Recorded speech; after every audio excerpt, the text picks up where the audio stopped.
Unataka tukupatanishe na Ni nani? weekly wa Bungoma, nataka mnipatanishe na bibi yangu anaitwa Millicent. Ati Millicent.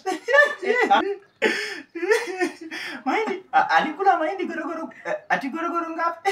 Gorogoro 10 akamaliza mwenyewe.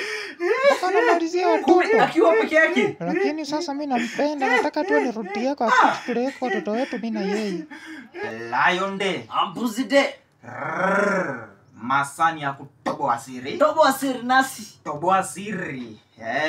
Acha tutafute tuone. Tuambie hapo ni nani mwenye ataka leo tutobole siri. Tunakuona bwana. Hello. Hello. Bwana Wepokulu, unasema unataka kutoboa siri. Uko sure hii ni siri ama ni majigambo? Bwana, hii ni siri nimeweka mnamo mwaka jana. Uko sure unataka kutoboa hii siri? Haya tobo basi nasi siri. Bwana, nilipeleka punda ya wenyewe kwa vichaka. Ati unasema punda tena? Kwani ulikuwa umefanya nini? Nilikuwa nimekula zile mizizi zile mikombero zile. Lion Day. Ambuzi Day. Unasikia anasema ati amefanya nini punda? Ngoja ati Wa bwana Rasta man. Konga